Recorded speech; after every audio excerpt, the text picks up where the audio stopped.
We're Nia and Ness.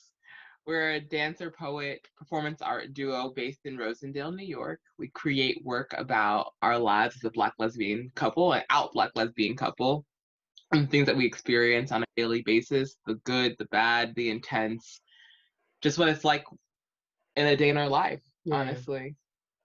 yeah. Yeah. And Our piece, Blind Spot, is being shown. We don't know the exact date, though, of when that's being shown. yeah, we don't know the exact date, but we're really looking forward to when it happens. Nice. It's so nice to meet the two of you. Mhm. I'm Leah Tubbs. I'm the founding artistic director of My Art Dance Collective. Um, just a quick snippet of MADC. We hold space for people of color through our choreographic work, festivals, concerts, workshops, and residencies. We've been established since 2011 with my husband, Sean Tubbs, and we are Harlem based. We did we did Green Space Presents Take Root in 2012, and then we did Fertile Ground in 2016. So, as a developing artist, did you all have role models or mentors who were people of color? For me, sadly, no. I didn't see myself really in the dance world. Um, I didn't really start training like professionally as a dancer until I was in 10th grade in high school. And all I knew was Alvin Ailey. And it was like, if you're Black, Ailey, that's it. And I was like, I love Ailey. Love, love, love Ailey, but I don't dance like them. I don't have bodies like them. I don't move like them. So I tried to like force myself to train like an Ailey dancer, and it just did not work for me. And it wasn't until I got into college where I learned about the urban bushwoman. And I was like, oh my goodness, I can have curves, I can have thighs, I can be powerful and still be in this body. Oh my goodness, I can move Game the way my changer. body needs to move. I don't have to fit in this mold. So that was just like life changing for me and just like broke barriers for me. And they helped me find myself as a dancer and just like be like, wow, I don't have to be this one way as a Black woman. Um, but then as I got older and coming out as a lesbian, I still wasn't seeing myself. If I saw romance even on stage, it was very heterosexual. Or I've seen two men together dancing on stage, but I didn't really see lesbian couples on stage. So it was like I was seeing myself, but not entirely. I was seeing Black women with curves, but I wasn't seeing a dark Black skinned woman with locks who was an out lesbian that I know was a lesbian. And I was like, I was searching for that for the longest time until I realized I needed to do it myself.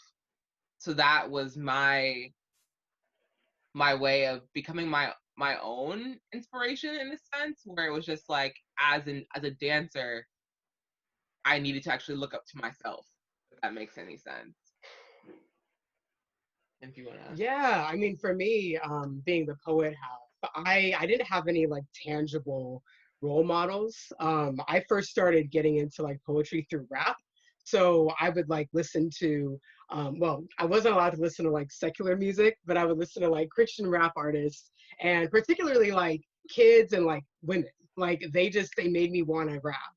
Um, it wasn't until I want to say college actually that I really started having, but it actually wasn't even like an actual role model, like in person, Yeah. but Audre Lorde, the late Black lesbian poet. Yeah. So Yes, her Yeah. poetry yes. just made me like really just like want to get into poetry more.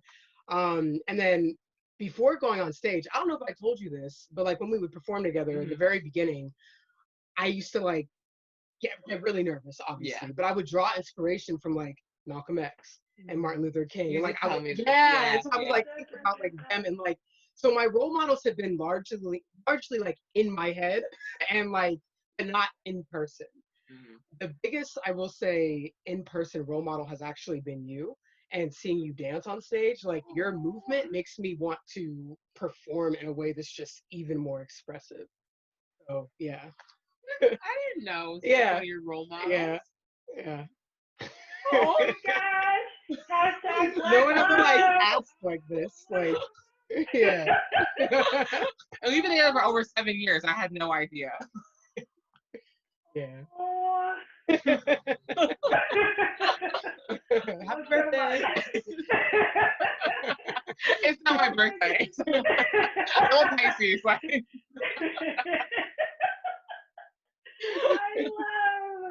I love that. I love that so much. I am actually really grateful that my first dance teacher was a Black woman. I'm from Birmingham, Alabama, which, as we all know, is the birth place of the civil rights movement. And so to have this woman who looked like me and did such a great job of combining movement with our history and our culture in such a way that felt obtainable. And she showed me and my classmates that there was Blackness in everything, which was so powerful. And I think it definitely planted seeds of self-love in me, because I started dancing when I was 3. And so just to be able to also just be surrounded by other Black and brown girls in Birmingham, Alabama, you know, just such a game changer, because at least when I was either the only one or one of a handful, at least I was able to grasp onto her, Donna Edwards Todd, being a part of my infrastructure, as I, to nurture me as this budding being and also this budding artist. So I'm extremely grateful that, I was able to experience dance at 3 up until like 18 with someone, natural Black, like big, beautiful natural hair, curvy, and just like, I remember dancing to like Nina Simone and just like, like R&B soul music, and not realizing at the time, but just going like, okay, like we're doing tondus to like diasporic music and drums, things of that nature. So just being able to acknowledge and just show gratitude for her. And she's still teaching in the Birmingham public school system. So I think it's really great knowing that she's still like planting those seeds for like the future generations in a place like Alabama. Wow. Like I can't even imagine what that would like be like to actually be in that experience, because well, one, I didn't grow up around Black people at all, and so like that, like in itself, just damn. And I've had Black teachers, but not that consistently. And then I was so upset because it was after I graduated college that I found out that one of them is actually a lesbian. And I was like, yo, if you hadn't told me this when I was struggling so much with my sexuality my entire life, and like not fully understanding when I would have a Black teacher not connecting fully, and I didn't fully understand why, and it was because I had this other layer of being a lesbian. And so like I was like, the depression that I had in high school, like I feel like would have not been nearly as bad as it was if I had known that she was a lesbian too, because I could have talked to her and confided in her with so many things. I was just like, that's one of the reasons why when we do teach, we tell anybody that we are a lesbian couple, because you never know. You never know who's gonna come out later on, or who is the same kid that I was when I was looking up and trying to find myself and not fully understanding what the hell is going on within myself. So it's so important that we talk about being Black women, being Black lesbians, like, and verbalizing that, saying that, because like you don't know who's listening. No, those are facts. Yeah. And then, and FYI, where are you guys originally from? Okay. It's kind of complicated. I was born in Manhattan, New York.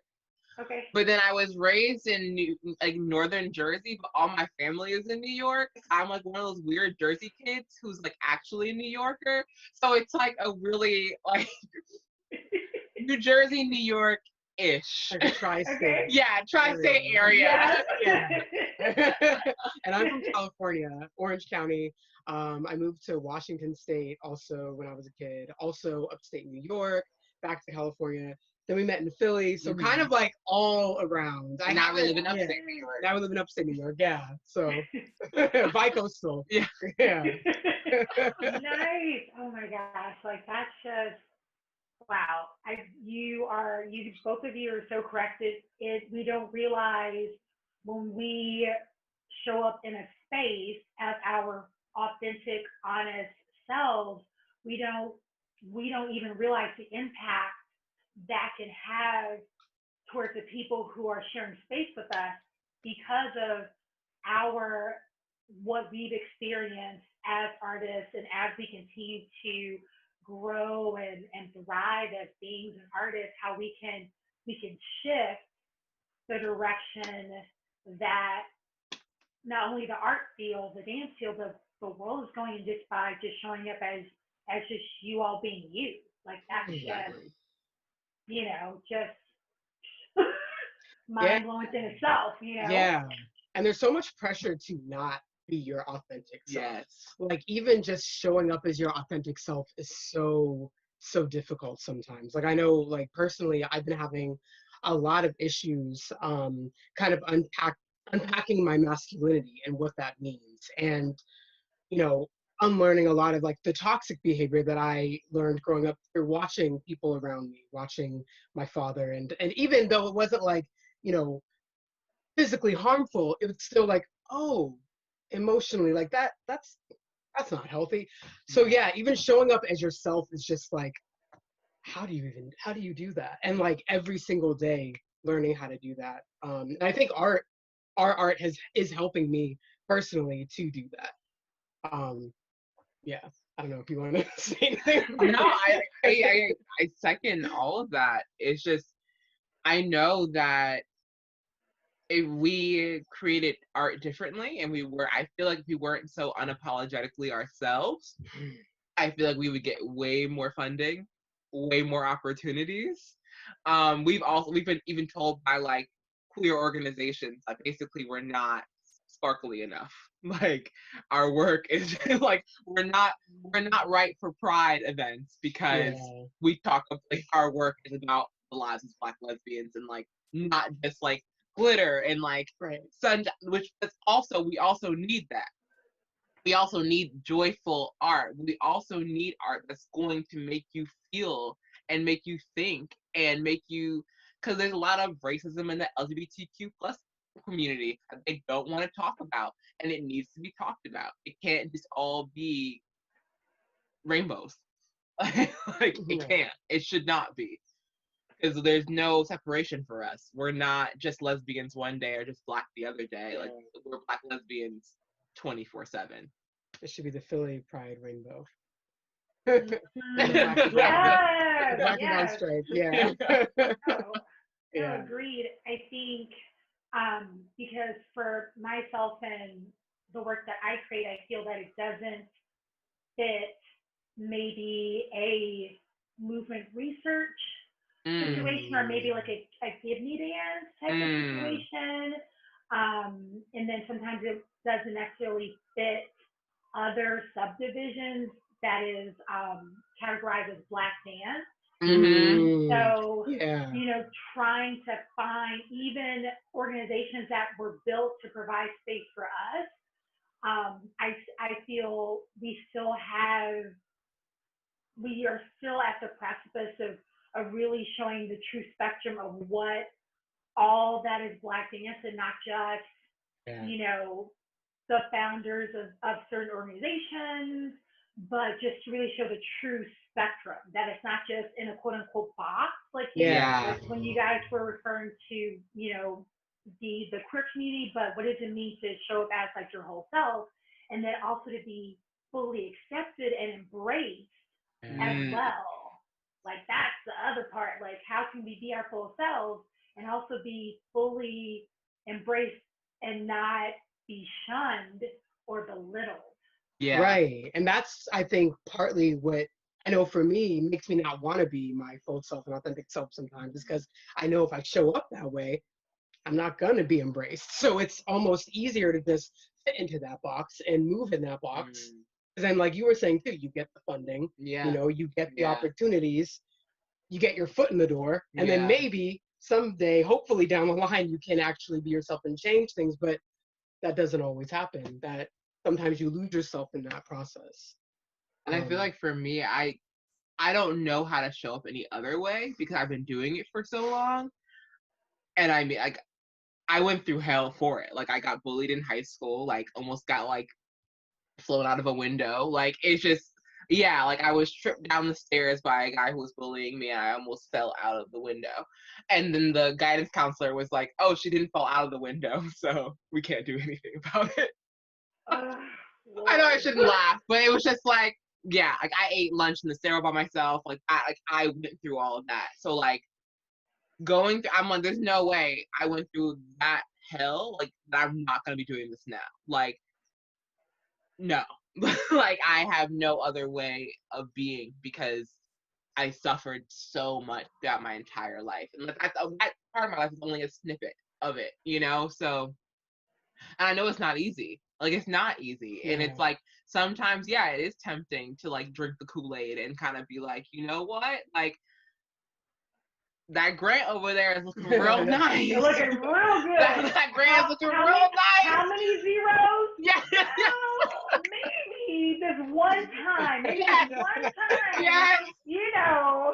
I can say what they want to hear. Yes. But after that one time, I'm gonna be 100%. Yeah. Yeah. And like the worst thing, I think something that I want to stop doing is like when we apply for things and like seeing who gets it.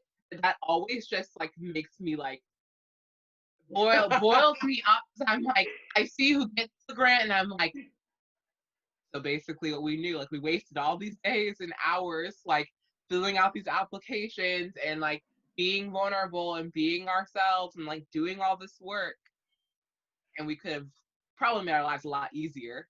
Did not have to dig that deep. Kind of could have just be what they wanted us to be. Be the kind of palatable Black queer artists they wanted us to be. And I mean, but I think I feel that way too, where I'll apply in certain, fellowships, residencies, grants that I'll apply a few times and feel that way, like look at the recipients and go, oh, and depending on the organization, sometimes it's like the same aesthetic or the same group of people. And just when I'm like, you know what, I'm not going to put my energy here. My husband says, what if this time the selection panel is different, and maybe this time there's someone who's going to stand with you, stand with you enough to coerce everyone else to give you an opportunity. And so that's what keeps me, no matter how many times I submit to like some of those dang grants, I'm like, all right, lucky number 7. All right. I mean, that's true. Yeah. But he reminds me, and I go, okay, all right. And I go, all right, let's do it. Let's do it again. So I think, even I feel like collectively we feel that way and we don't vocalize that enough. But I think just thinking, okay, maybe this time it'll be different. At least it'll allow you to, again, be vulnerable and really show up as your true, authentic self, with the hope that somebody will see it, see the value, see the purpose behind it, and will shift the mindsets of the other people to give you that opportunity. Yeah, That's and a I think beautiful way of looking at it. Like, thank you for that. yeah. Yeah. Yeah, and it's really beautiful too that it's like you have a love that is helping you to like be your best Yeah. self and all that. And like we do too. And like I think Yeah. that's really beautiful Yeah. that each of us have, or all of us have, that person that also helps us see different aspects of things and can support us in that way. Yeah, Yeah. that's helpful. I think God you bless. want to read the next question? Yeah, let's see. Among Black choreographers, do you find that men or women get their moments and funding? Ooh. Oh man. I think it honestly I feel it's kind of a mixed bag. Um, I don't I don't think there's sometimes depending on the organization or what they're looking for. I some try to be even. I know for a fellowship that was actually through a theater foundation, they ended up choosing all women just because they felt that in lieu of, I feel like it was around like the Me Too movement, and so they felt like that would be a really great way for them to hold space and Mhm. provide more opportunities for for women playwrights. So I think sometimes it can be reflective of what um, foundations, trusts, selection panels feel would coincide with whatever's going on. Yeah. I just think it's kind of a mixed bag, to be honest with you. What do you got? What are you all's views on that? For me, I feel like it's even interesting. The question only said men or women. It didn't say non-binary people, which is True. really interesting. True. So that right there says a lot. Um, when I see, it's interesting when it comes to choreography. I would feel like when it comes to Black queer folks in particular, I see more Black queer men getting opportunities than Black queer women or non-binary people or trans people. Like, I personally, right now, cannot think of a Black trans choreographer. Mhm. I know a couple of white trans choreographers, but Black trans choreographers, I can't think of one right now, and that's a problem. Oh, I feel like the only one that comes to mind is Nick, Mik. Oh, and I'm blanking on the last name, but I can see Mm, their image, and I think it's like so for so many of us, I think it's having lack of exposure, lack mm-hmm. of opportunity, and lack of Mm-hmm. finances. Yeah. Because I think of as you are sharing your answer, and I think of white transgender artists Mm-hmm. that have space held for them, they tend to have a team behind them to Mm. help market and to help book them. Mm.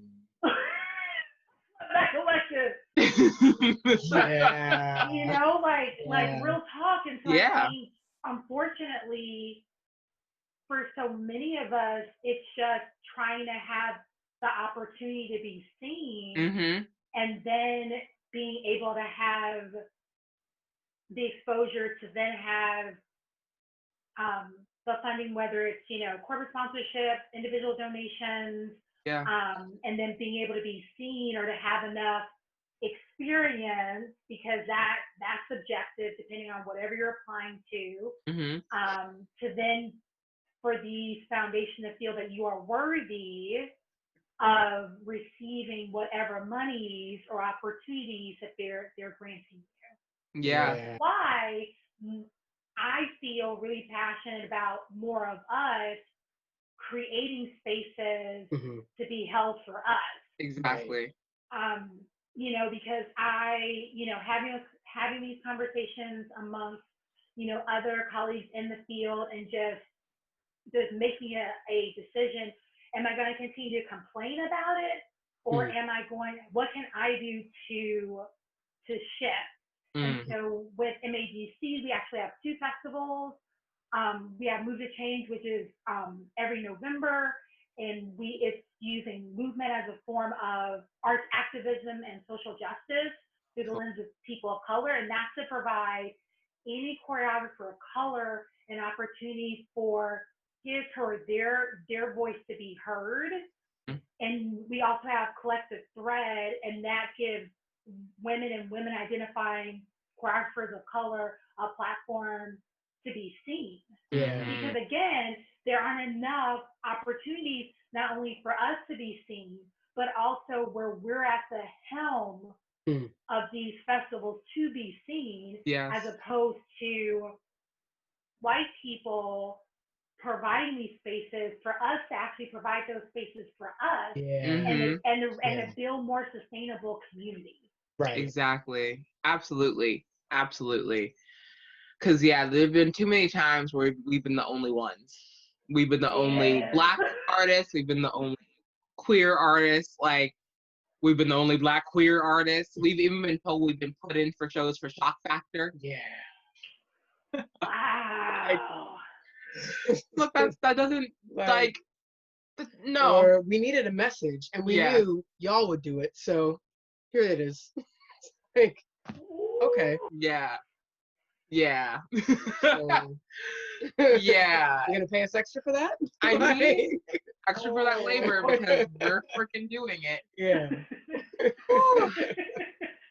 Yeah, and then even just like with that question as well, with with men or women getting more opportunities, we're not even talking about colorism too, because too I will see more light-skinned Black women get opportunities than dark-skinned Black women, and like that, and all of that, especially when it comes to women, I will see more dark-skinned men on stage than I will dark-skinned women, especially in the Black community.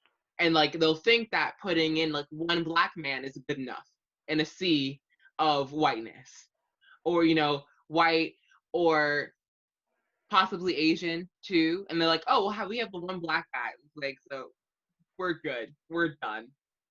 And especially these companies who want to say Black Lives Matter and want to put up a Black square and whatnot, and want to say, oh, donate, but we're not going to hire any Black dancers.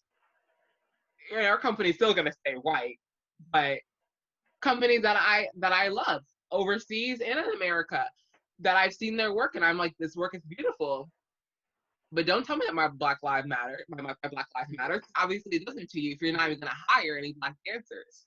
If you're not going to, and if you say, okay, you can use the excuse of, oh, we don't audition. Okay, I'll bite, but you can look for some. You can look. Like, we have so many resources. If you can get hashtag Black dancers, and you can go and reach out and be like, hey, we would like to audition for our company, because maybe they didn't see it. If I can play devil's advocate, but there's always an answer. There's always an answer. True, that's true. But I still think that there's still such a lack of ideas. There's a lack of inclusion, diversity, equity, and especially access. Like that, the last part of the acronym is just always missing exponentially more.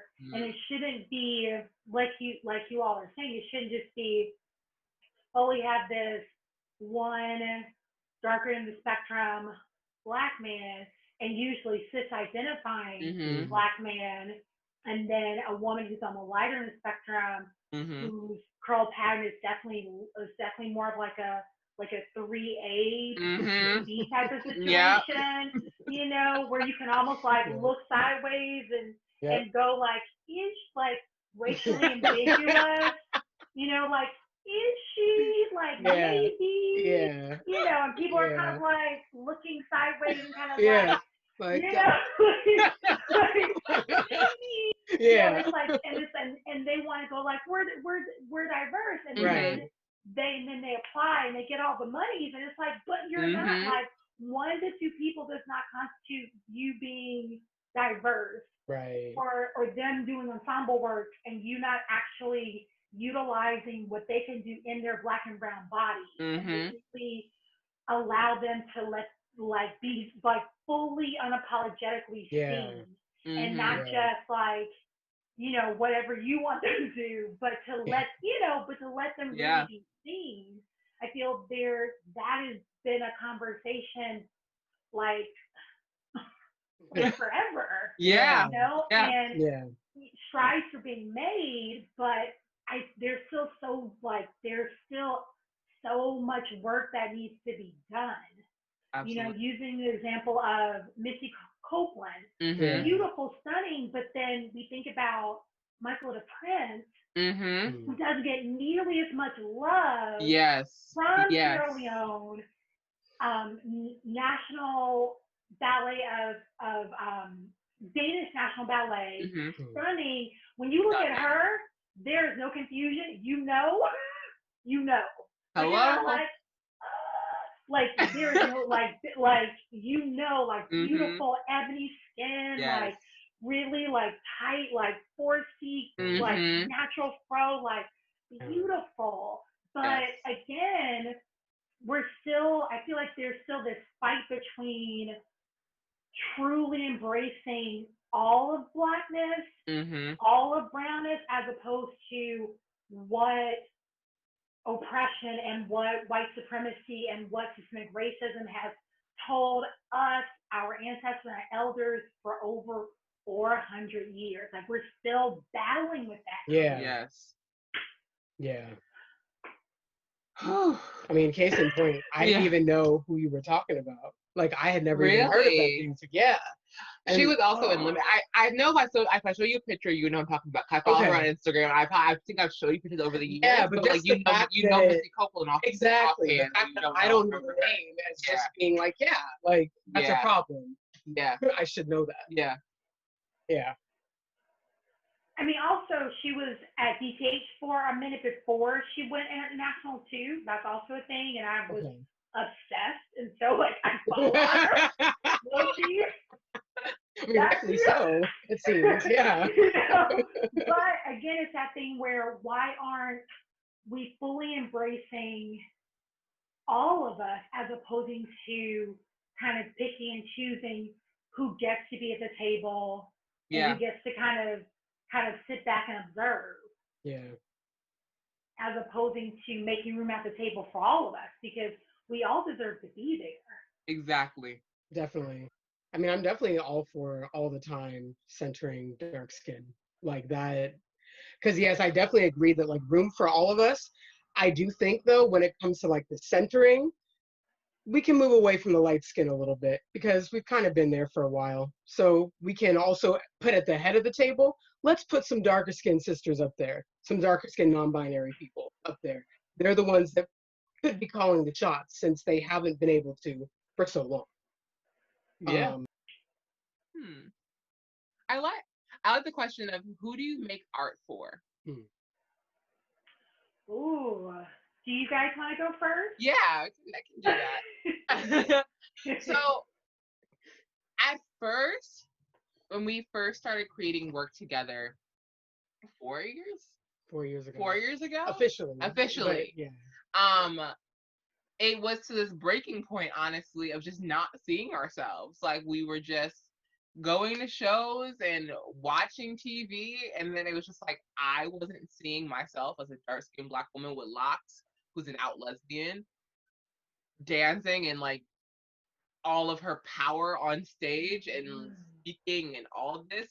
And I also we weren't seeing Ness. We weren't seeing a masculine woman, Black woman anywhere. That's like, period. So it was like, okay, if no one's telling our stories aren't being told and they need to be told. So we need to tell them. Then after we formed our piece Blind Spot, where we talk about our lives and also the intricacies of me being dark skinned, Ness being lighter skinned, Ness being masculine, me being more feminine presenting, and all these, identities and whatnot, we realized too how universal our work is. And with people coming up to us afterwards, like after that first show we did our piece Blindside, we premiered it, we had a straight white man come to us and it was like, obviously I have the complete opposite experience of you, but I also saw myself in part of the work. And I was like, You saw yourself? What? He said he's like moved to tears. He was like emotional and crying, and then we realized that our work isn't just for Black lesbians. It's for, we created for everyone, and anybody who sees themselves in our work, we carry them with us in each performance we bring. Like each time someone, we, even if they don't talk to us after, we still feel them. Even if we don't get to encounter, we feel them in the audience. We feel who is seeing themselves, who's connecting, and that's what we do it for. Because even like we talk about so many different things in our work. In particular, with like me, I talk about my history with self-harm, with body image, and like as Black women, we don't really talk about that. We, like, you know, when it comes to topics of self-harm in particular, I've only heard white people talking about it. And being able for white people, one, to also see that, but also for Black folks to be like, whoa, not just me. It wasn't just me. Even we did a show last year in Asheville, North Carolina, and this woman who was in a interracial lesbian relationship, she's a Black woman who's married to a white woman, and she was like, y'all's work is what I've been trying to tell my wife for the past 4 years, and I did not have the words to tell her, and this is what I've been trying to tell her. Like, she was able to finally see me because of your work. And like, when we're creating our work, we don't fully realize the impact, honestly, because all we're thinking really is being honest, telling our story. Because all of our work is from the I. It's from our own personal experiences. So with that, we at first didn't realize how universal that is, sharing your own story, and how important that is. And the fact that like so many people can see themselves in our story, that's what we do it for. We do it for everybody. We do it for our communities, and then we also do it for other people to understand too. Because a lot of times when we're talking about Blackness, we talk about it in a very universal sense. I don't see much art. I'm seeing more now, but at first I wasn't seeing a lot of art from the I. I'm seeing it as Black people, we go through this. Yeah. But not so much like, this incident happened to me, this day, this place, this. And both are equally important. We need to talk about things as a community, what we go through as a community. We also need the I. We need that I went through this. So yeah, our work is for everybody, honestly. It's for the survival of people, for the survival of Black lesbians. Because like, we're not hearing the words Black lesbians much anymore. Everything's kind of being lumped together. But we need the individual identities. We need to be talking about all of that. Each individual makes up a part of the collective. Exactly, and they're all equally important. Right. And then, how about you? Yeah. I create work. I start with my parents. My dad walked with Dr. Martin Luther King Jr. and he was my Black History Month speaker in elementary school. So growing up hearing him talk about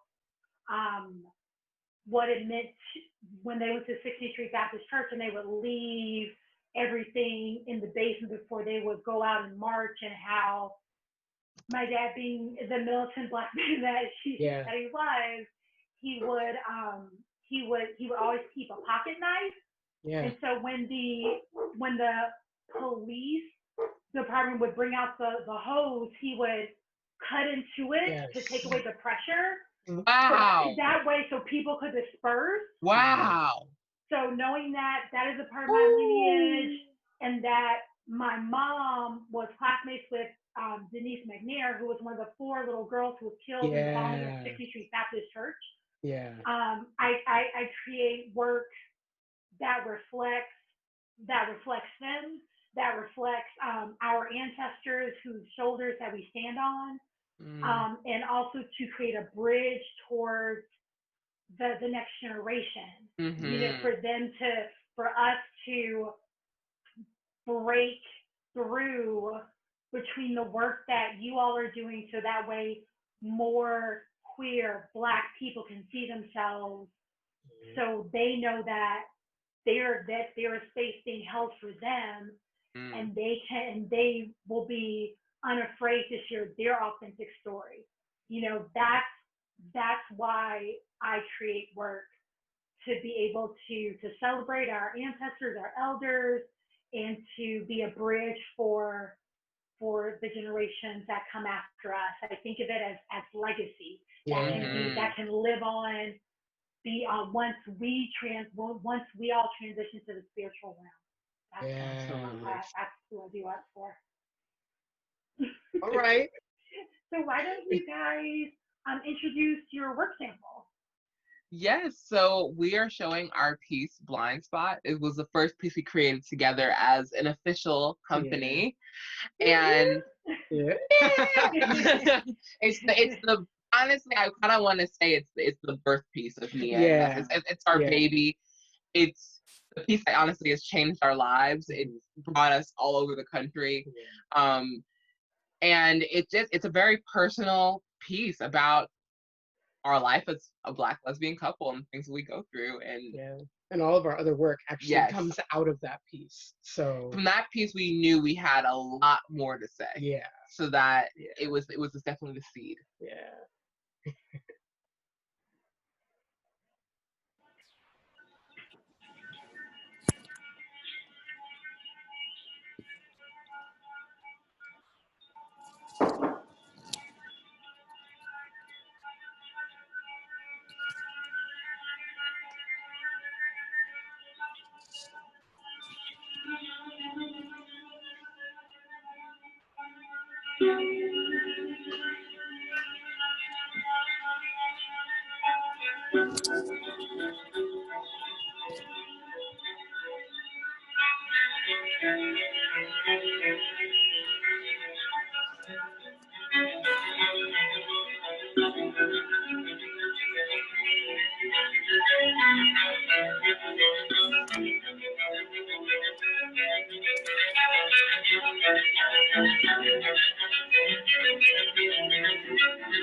They even use us as weapons against each other because, well,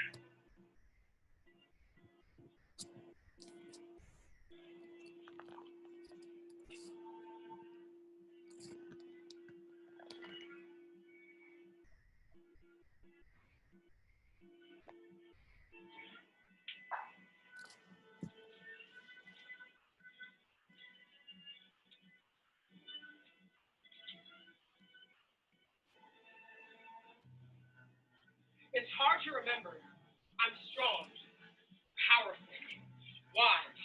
When it feels like she's not on my side. But then, I'm not always on hers. Like when she told me she was followed in a thrift store, I replied, probably not that serious. Probably not because you're dark skinned.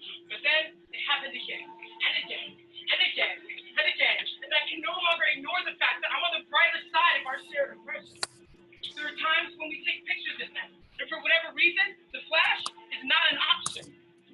I don't have to wonder whether or not I'll show up in the frame. And she's often been the only dark-skinned black woman at a dance audition, looking around the room, knowing she doesn't stand a chance, but still she dances, giving her best, showing them she is there, she will be seen, she isn't leaving, she is strong, powerful. Why?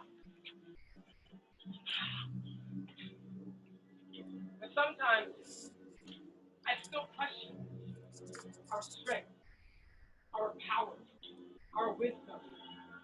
Like, when people will challenge you with their eyes, their postures, their tones of voice, and all I'm doing is wearing a tie and talking and walking and holding her hand and wanting to be called Ness and not Vanessa, why do you get so upset, she asked? Because I'm not who they think I am. I'm not a man or trying to be one. I'm a black, lesbian, woman. I am strong, powerful, wise, strong, powerful, wise, strong, powerful, wise, strong, powerful, wise.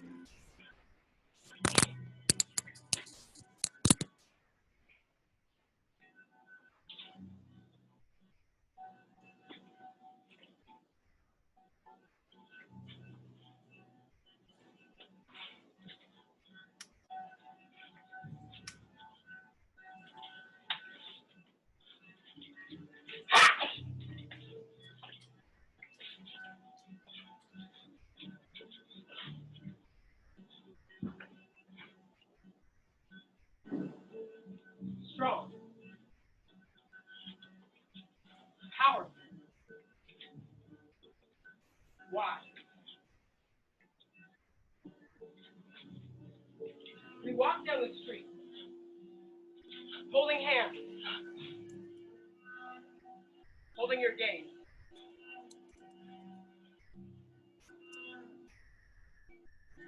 I hear her voice. I listen to her words. Strong, powerful, wise. You can join us too. We are strong, powerful, wise. Strong, powerful, wise. Strong, powerful, wise. Strong, powerful, wise. Strong, powerful, wise. Strong, powerful, wise.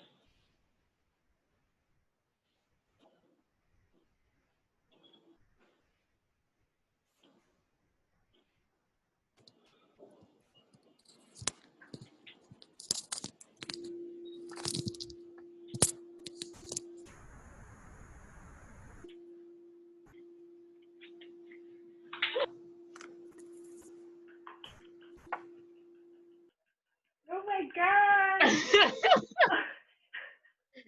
Oh, absolutely stunning. Thank you. It's funny because we actually haven't watched that video in its entirety in a while, so it was just also like we were like, oh snap, our hair is very very different. Like, So I have two work samples. So the first one, in due time, it was created to start a dialogue between the stigmatisms that Black and Brown communities have about mental health. And I love it when you guys collectively like go like, you know, because, you know, especially being from the Deep South and how I heard a lot about, well, we'll pray for you, Mm-hmm. as opposed to like talking to someone and knowing that people had issues that went far beyond organized religion. And so starting that dialogue, and also I went through a depressive state when I lost my father. So it's a way for me. I created a piece as a form of healing for myself. Um, so that is in due time. And then on the opposite spectrum, reclaiming it's created to celebrate Black and Brown women, releasing the stereotypes, the stigmas, the societal norms and laws that are placed on our bodies, our minds, and our emotions. So it's almost like an act of liberation. Yeah. That's beautiful. Right. Yeah.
Wow.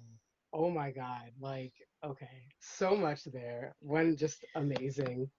Um, yeah, I don't know how Yeah, much time we have to like talk about it, but probably a like little bit, but there's like, like I saw so much. I want to like go into like all of it, but if I can't probably can't. But like thinking about like color theory and like red being like associated with emotion of shame, I saw a lot of that in the beginning, just like thinking about my own like struggles with depression and like the covering of the head and the spiraling with the head. And then it was really interesting when the music came on and how the color yellow like is supposed to be associated with like a place of power kind of, and how I saw that, and then straight up and down, like I'm making this decision.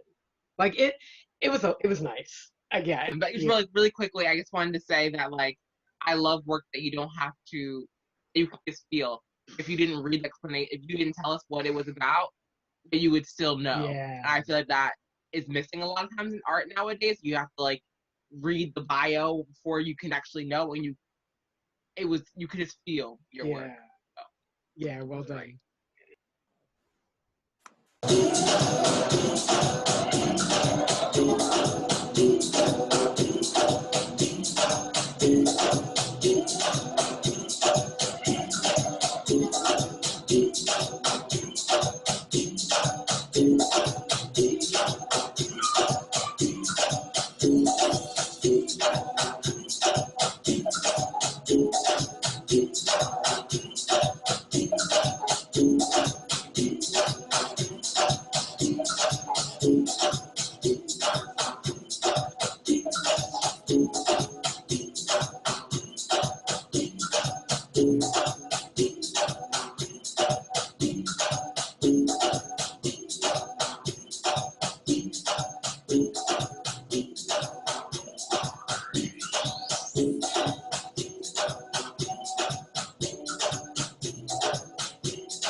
Yeah. beautiful. We were Absolutely all beautiful. dancing. A lot of the flowing like movements in it. It really reminded me of water.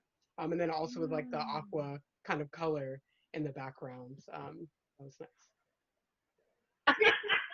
This was so wonderful. Yeah, this is fun. Oh my gosh, like Yeah. we have to continue the conversation Yes, Yeah, definitely. beyond Let's, this. Like, yeah. Yeah, absolutely. we'll link up and yeah. It was great to meet you and Yeah, just thank you. oh, such a pleasure. Like, we'll definitely connect and continue the conversation and see how we can continue to hold space for each other and absolutely. just continue to build this sustainable community.